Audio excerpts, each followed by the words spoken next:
গুরুজি, একজন স্ত্রী আর পুরুষ আপনার সঙ্গে দেখা করার জন্য অপেক্ষা করছেন। স্বামীজি এখন আহার করতে ব্যস্ত আছেন, কিছুক্ষণ পর ওদের ভেতরে পাঠিয়ে দেবে।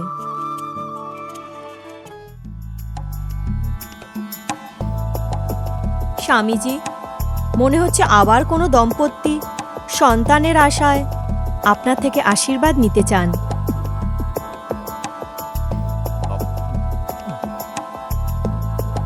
এই পৃথিবী বিভিন্ন ধরনের লোকের দ্বারা পরিপূর্ণ রয়েছে। প্রত্যেকের যার যার নিজস্ব কষ্ট রয়েছে। নানক দুনিয়া গোটা সংসার। আর উনি নিজের কষ্টর থেকে মুক্তি পাওয়ার জন্য যেখানেই প্রত্যাশা করেন, সে সেখানেই গিয়ে তার নিজের মাথা ঠেকিয়ে দেয়। ব্যাস, এখন আমার স্বল্পাহার পূর্ণ হয়েছে, ওনাকে ডেকে নাও। গুরুজি নমস্কার। গুরুজি নমস্কার। আয়ুষ্মান ভব। সৌভাগ্যবতী হও মা।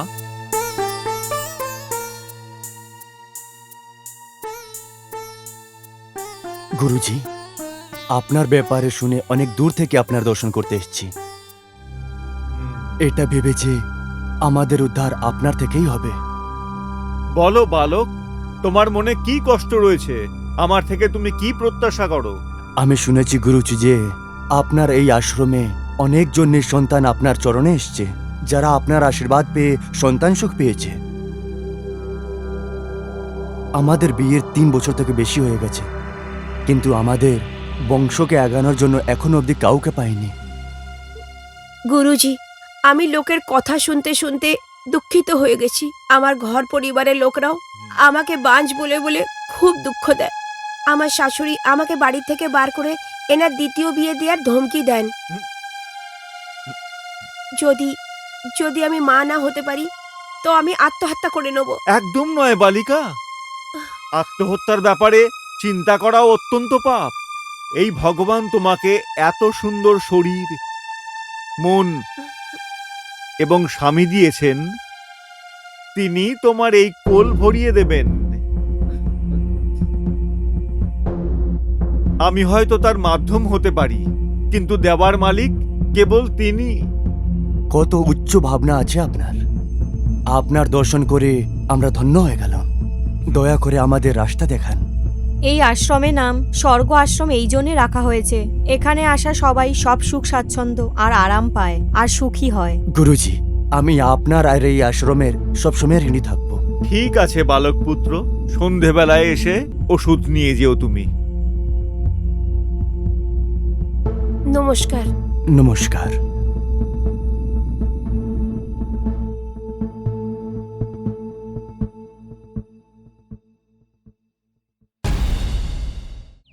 স্বামীজি, আপনার এই স্বর্গ আশ্রমের মুখ্য উদ্দেশ্যটা কি? আপনারা দেখতে পাচ্ছেন, আজকের এই বিজ্ঞানের যুগে মানুষের জীবন একটা মেশিনের পর্যায়ে এসে দাঁড়িয়েছে। এই অবস্থায় তাদের নিশ্চিন্তি এবং শান্তি পাওয়া খুবই দরকার। আমি এখানে যোগ, সাধনা এবং ব্যায়ামের মাধ্যমে মানুষের সারাদিনের ক্লান্তিকে আনন্দে পরিবর্তনের প্রচেষ্টায় আছি। স্বামীজি, আপনার এখানে ফার্টিলাইজার সেন্টারও চালানো হচ্ছে, এর কি উত্তর আছে? আমাদের কাছে নানান ধরনের দম্পতি এসে থাকে, যারা সারা জীবন সন্তান সুখের আনন্দ না পাওয়ার কারণে অত্যন্ত বেশি রকম হতাশাগ্রস্ত হয়ে থাকে। এই ধরনের লোকেদের আনন্দ এবং শান্তি প্রদানের জন্য আমরা আমাদের আশ্রমে যোগ, সাধনা এবং ব্যায়াম ছাড়াও নানান বৈজ্ঞানিক প্রথা প্রয়োগ করে তাদের রোগ সারিয়ে থাকি। আমাদের ডক্টররাও তাদের নিয়মিত পরীক্ষা করে থাকে। স্বামীজি, গত 1 বছর থেকে আপনার এইখানে নিঃসন্তান মহিলাদের সন্তানের সুখ পাওয়া যাচ্ছে, সেই জন্য আপনার আশ্রমের লোকপ্রিয়তা বেড়ে যাচ্ছে। আপনার কেমন লাগছে? এটা তো অত্যন্ত অবিবেচকের মতো প্রশ্ন করলে বালক। নিজের সফলতার কারণে কে খুশি না হয়ে থাকে? আমরা যে উদ্দেশ্য নিয়ে এগিয়ে চলেছি, যখন তাতে সাফল্য আসে, তাতে আনন্দিত হওয়ার তো যথেষ্ট কারণ আছে, তাই না? স্বামীজি, স্বর্গ আশ্রমের জন্য কত ফিস আপনি নিচ্ছেন? আমাদের সংকল্প হলো মানুষের সেবা করা। এখানে শ্রদ্ধালু মানুষজন স্বইচ্ছায় যতটুকু দান ধ্যান করে, সেটাকে আমরা আশ্রমের পরিচালনার জন্য গ্রহণ করে নিই। গুরুজি, আমরা জানতে চাইবো যে আপনার জীবনের উদ্দেশ্যটা কি। এটা একটা দারুণ প্রশ্ন করেছো বালক। মানুষ তার নিজের জীবনে করতে তো অনেক কিছুই চায়, কিন্তু তাদের এই মনের ইচ্ছা কতদিন বেঁচে থাকে আর কবে মরে যায় সেটা কেউ জানে না। তাকে তো যুগের সঙ্গেই চলতে হয়। তা সত্ত্বেও আমার মনের ইচ্ছা হলো যে স্বর্গ আশ্রমের শাখা প্রতিটি দেশে যেন ছড়িয়ে পড়ে, আর আমি শুধু ভারতেই নয়, গোটা পৃথিবীর প্রতিটি গুরুত্বপূর্ণ দেশে জনসভা করার যেন সুযোগ পাই। স্বামীজি, আমাদের লোককে আপনি কিছু বলতে চান? এখন গুরুজি যা কিছু বলছিলেন তা তো বার্তাই ছিল, আর কোন বার্তা চাই আপনাদের? নমস্কার। নমস্কার নমস্কার।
না না না বালিকা, সাধনা করার সময় নিজের আসন ছাড়তে নেই।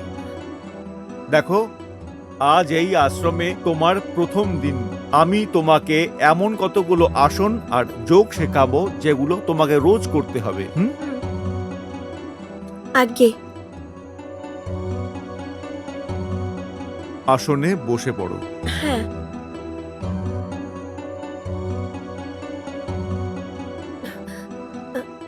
বালিকা, সাধনা করার সময় শাড়ি পরতে নেই। খুলে হ্যাঁ? ফেলো, এটাকে খুলে ফেলো। কি কি দেখো বালিকা, প্রতিটি কাজের জন্য ভিন্ন ভিন্ন বস্ত্র হয়, কিন্তু ঘোরার জন্য একরকম, শোবার জন্য আলাদা, আর বিয়ে বাড়িতে পড়ার জন্য অন্যরকম। এতে এত লজ্জা পাওয়ার কি আছে? এসো, শাড়ি খুলে দিচ্ছি।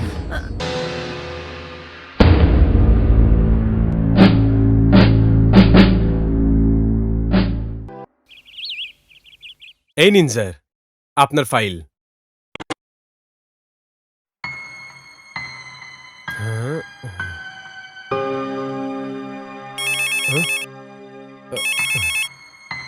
হ্যালো, আমি স্বর্গ আশ্রম থেকে সুচিত্রা বলছি। হ্যাঁ, মন্ত্রী মশাই, কি খবর? আপনার এখনো চেক পেয়ে মন ভরেনি নাকি? 2-3 বার তো আপনি নিজেই চেক নেওয়ার জন্য আমার আশ্রমে এসেছিলেন। কোনো ব্যাপার না, আমি একটু আগেই আপনার জন্য একটা দারুণ নাচ গান জানা চেক পাঠিয়েছি, আর আমি জোর করে বলছি যে ওই চেকটা ক্যাশ হতেই আপনি আমার কাজ সাথে সাথে করে দেবেন।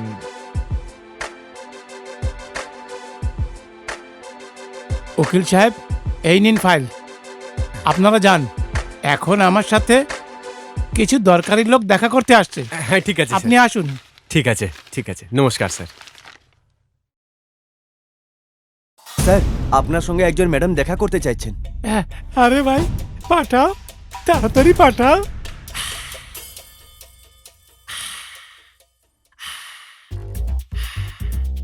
আসুন, আসুন, বসুন। আপনারই অপেক্ষা করছিলাম। এইমাত্র স্বামীজির সাথে কথা হয়েছিল, তো উনি সূচনা দিলেন যে আপনি আসছেন। ভাই, স্বামীজি নিজের বচনে পাক্কা আছে, এই জন্য ওনার কোনো কাজ আটকায় না। মনে হচ্ছে কি অনেক দিন ধরে অপেক্ষা করছেন। আরে এই জন্য তো আমি বলছি, এই শাল তো হাঁটাও, তাহলে অল্প একটু এই রুমে আলো হয়ে যাবে। তোমার নাম কি গো? শেফালি। শেফালি? আরে কি সুন্দর নাম আছে, শেফালি।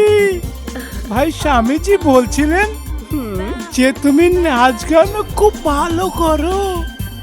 কিছু না খেয়ে দিয়ে কি নাচ গান করা যায়? হ্যাঁ, এই ব্যাপার আছে।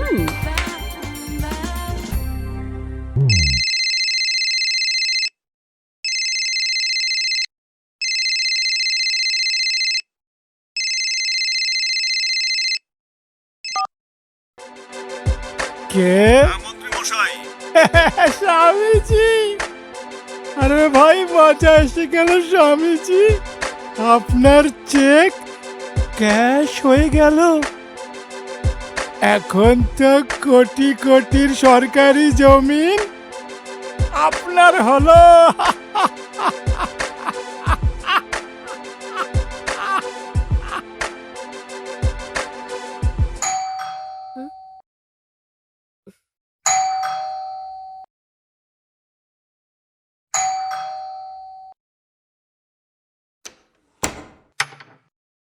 আরে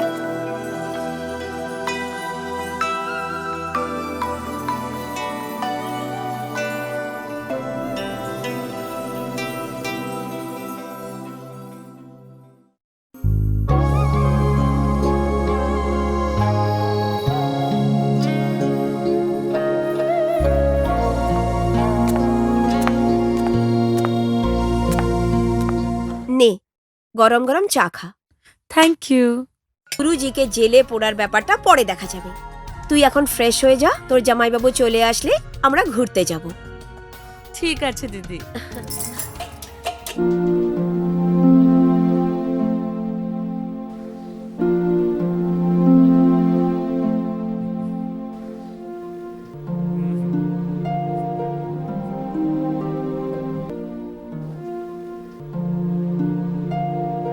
গুরুজি, থানেদার বাবু আপনার সঙ্গে দেখা করতে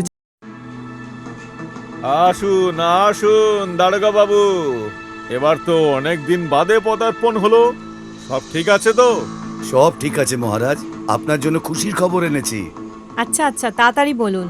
আগেরবার লোহার যে হোলসেল কারবারি আপনার কাছে পেটের ব্যথার ওষুধের জন্য এসেছিল। হ্যাঁ হ্যাঁ, ও এখন ভালো আছে তো? হ্যাঁ, এখন তো ঠিক আছে, কিন্তু ও একটা খোঁজ পেয়েছে যে ফার্টিলিটি সেন্টারে অপারেশন করিয়ে ওর কিডনি বার করে নিয়েছে। আচ্ছা, ওই কিডনিটা যেটা মন্ত্রী মশাই শালাকে লাগানো হয়েছিল? হ্যাঁ হ্যাঁ, ওটাই। ও কিন্তু এফআইআর লিখতে আমার এখানেই তাহলে এসেছিল। এখন কি হবে? আরে আরে, আপনি ঘাবড়ে যাচ্ছেন কেন? আমি থাকতে মহারাজের বিরুদ্ধে কেউ এফআইআর করতে পারবে কি?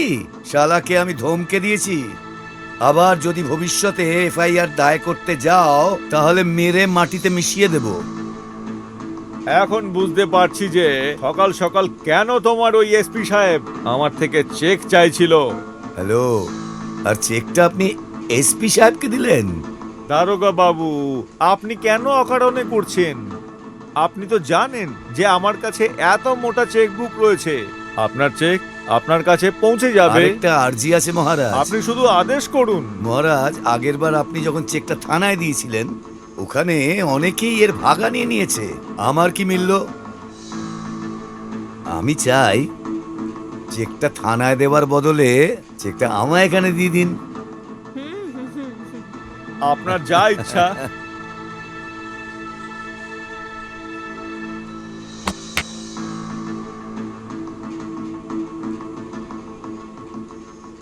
শোনো, দারোগা বাবুকে শেফালি দেবীর কাছে নিয়ে যাও।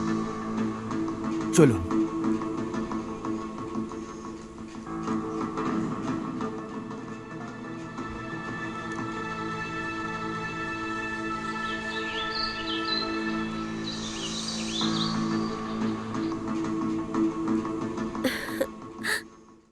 গুরুজি, প্রায় 15 দিন ধরে আমরা এইভাবে দেখাশোনা করছি।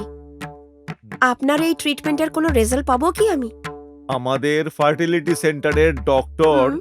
তোমাকে যে ওষুধটা দিয়েছিল হুম। সেটা তুমি খাচ্ছ তো? হ্যাঁ, আর উনি কিছু টেস্টও করিয়েছিলেন, তার রিপোর্ট আজকালে পাওয়া যাবে।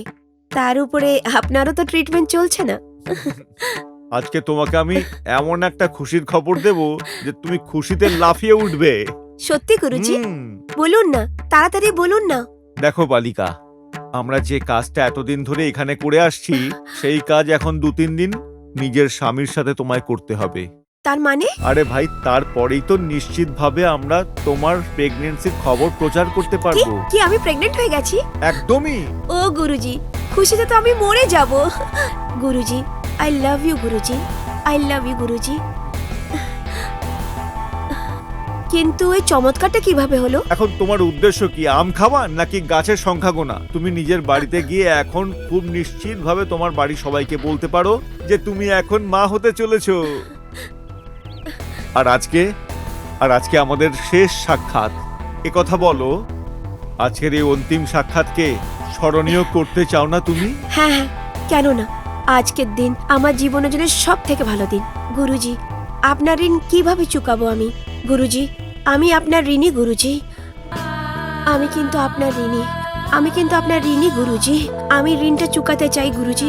আমি কিন্তু আপনার ঋণী গুরুজি। আমি ঋণ চুকাতে চাই, আমি ঋণ চুকাতে চাই গুরুজি। আরে দিদি, দিদি, কার ঋণ চুকাতে চাইছো তুমি? আর কতক্ষণ ঘুমাবে তুমি?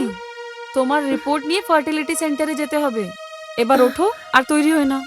এত ভালো স্বপ্ন দেখছিলাম, তুই যেন হঠাৎ ভেঙে দিলি সব। স্বপ্নে তুমি ঋণী ছিলে তো, স্বপ্ন ভেঙে গেল, ঋণও কেটে গেল। এবার ওঠো, তৈরি হয়ে নাও। জামাইবাবু আসার আগ দিয়ে আমরা রিপোর্ট নিয়ে চলে আসবো। ওঠো তাড়াতাড়ি।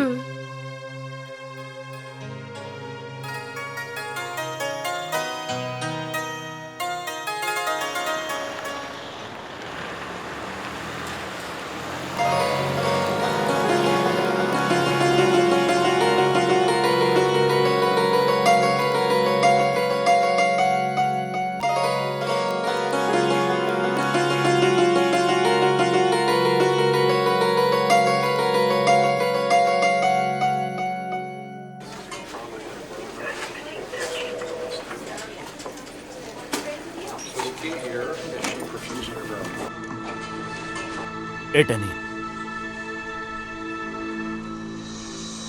ডাক্তারবাবু কখন দেখা ডাক্তারবাবু করবে? বসে আছেন, আপনি দেখা করতে পারেন। Thank you. May I come in sir? Come in বসুন। Thank you. এই যে রিপোর্ট।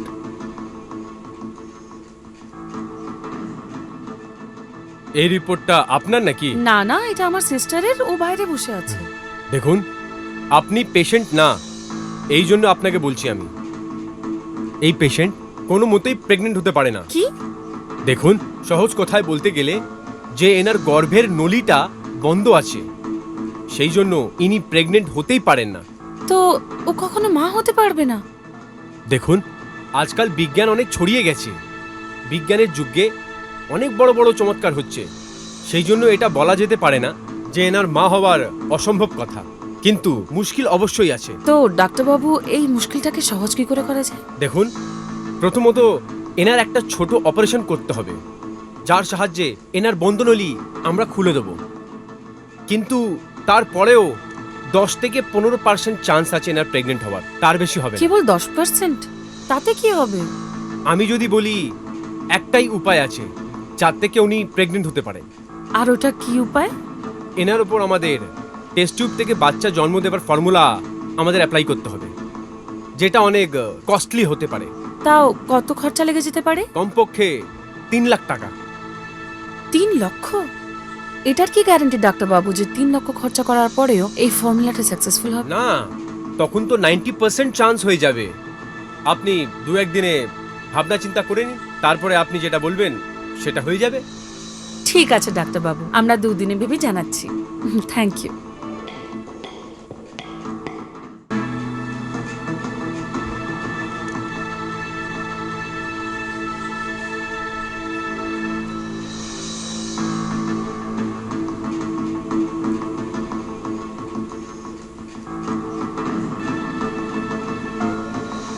ডাক্তারবাবু আছেন? হ্যাঁ, ভেতরে আছেন।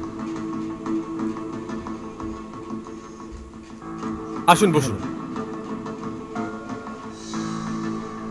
বলুন বলুন শ্যামবাবু, আমি আপনারই প্রতীক্ষা করছিলাম।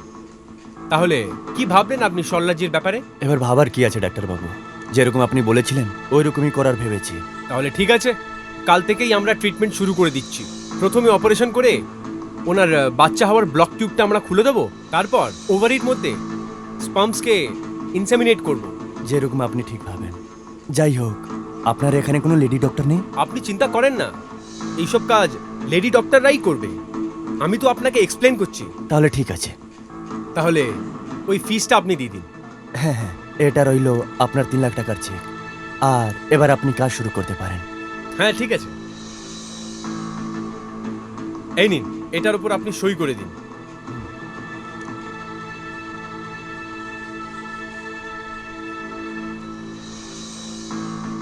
এ নিন ডাক্তারবাবু। থ্যাংক ইউ ডাক্তারবাবু। হ্যাঁ,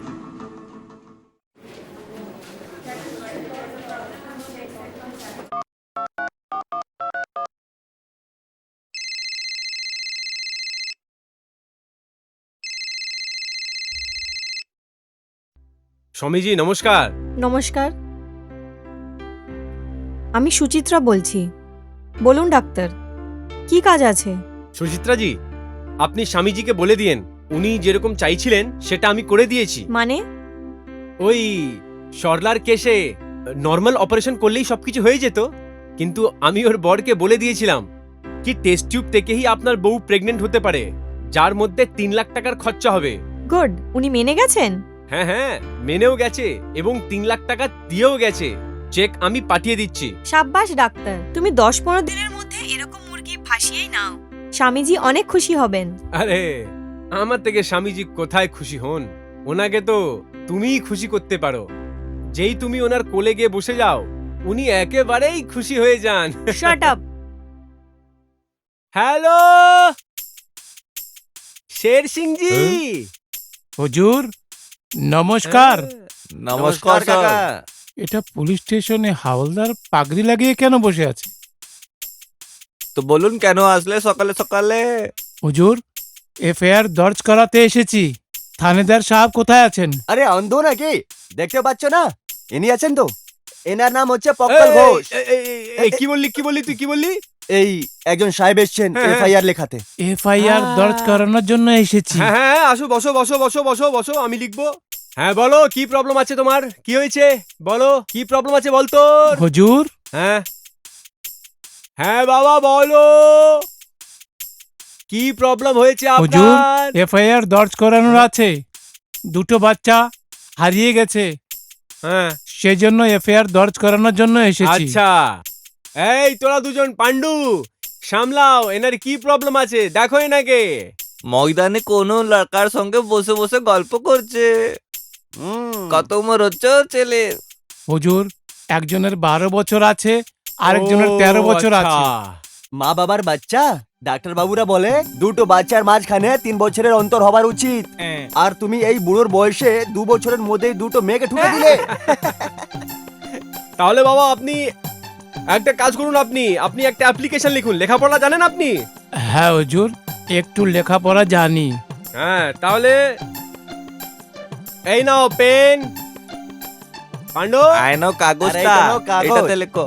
হ্যাঁ মেয়েদের ফটো আছে। হ্যাঁ হ্যাঁ হুজুর, আমি একটা ফটো নিয়ে হ্যাঁ, এসেছি। মেয়েরা হুজুর, তোকে কি বলে বেরিয়েছে সকাল সকাল? হুজুর, আশ্রমে সকাল সকালে আরতি হয়ে থাকে। প্রতিবারের মতো ও এটাই বলে গিয়েছিল যে আমি আশ্রমে আরতির জন্য যাচ্ছি। এখন পর্যন্ত সে ফেরেনি, সন্ধ্যা হতে চলেছে। তাহলে এই সব কথাগুলো এইখানে বসে বসে এর মধ্যে লিখে দাও।